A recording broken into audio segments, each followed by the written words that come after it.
Et direction Vasselonne pour le 3e épisode de notre série Un lieu des histoires. En 2016, des torrents de boue avaient déferlé dans les rues et inondé les habitations. Une expérience traumatisante dont la commune a tiré de nombreux enseignements. Anne-Laure Marie, Jérôme Gosset.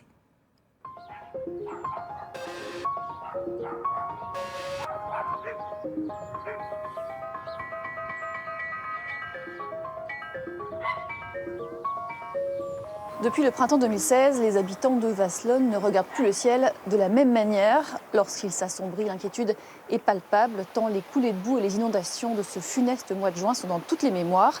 Mais il existe des solutions pour que l'impensable ne se reproduise pas. C'est ce que l'on va vous raconter dans ce 3e épisode d'Un lieu des histoires.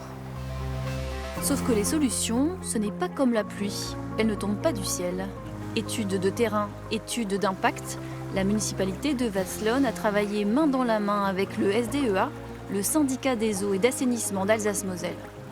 On espère fin 2024 lancer l'enquête publique. Ouais. Puis arriver à démarrer 2025, ça voudrait dire que 10 ans après, on aurait réalisé les protections, les bassins 2016, de rétention.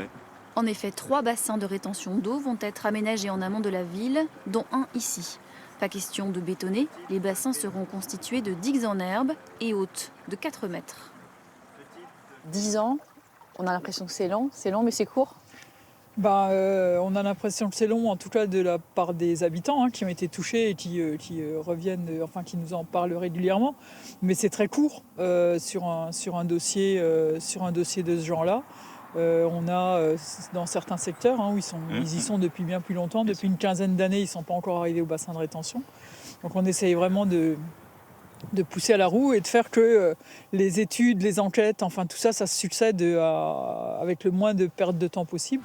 10 ans, cela peut sembler long en effet pour les habitants qui ont vécu le 7 juin 2016, des heures cataclysmiques. En quelques minutes, des torrents de boue se déversent depuis les bassins versants dans les rues de Vasselonne. Pas de victimes, mais de gros dégâts et 300 habitations et bâtiments ont été touchés.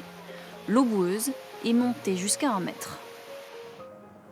Ce qui est le plus compliqué, c'est bien la boue. Quand elle rentre dans les maisons et qu'elle rentre partout, si vous avez de l'eau pratiquement claire, alors c'est toujours une inondation, mais c'est quand même un tout petit peu plus simple à gérer que la boue. Alors d'autres mesures commencent à être mises en place, comme la réalisation de fascines, ces murailles de fagots de bois installés à proximité des habitations à risque, justement pour filtrer la boue. Ici, on est en présence d'une fascine dite vivante, puisque en aval de ces fagots, on a planté des haies qui prendront le relais finalement des fagots de bois, qui ont une durée de vie d'à peu près 5 ans. Et ensuite, c'est la haie qui prendra le relais pour justement filtrer ces eaux. Dernière mesure, collaborer avec le monde agricole pour que la terre retienne l'eau davantage en mettant en place des cultures alternatives au maïs. Ça a été le cas ici où un exploitant agricole du village a été particulièrement conciliant et a accepté de changer ses pratiques et en lieu et place du maïs a mis en place de l'herbe, surtout à proximité des habitations. Des mesures qui ont un coût, près de 6 millions d'euros en tout, le prix à payer pour cesser de redouter la colère du ciel. Des travaux qui ne font pas peur aux habitants. Il faut dire qu'ils sont particulièrement bricoleurs. Ça pique votre curiosité. Eh bien, il va falloir attendre demain pour le dernier tour de vis d'un lieu des histoires à Vasselonne.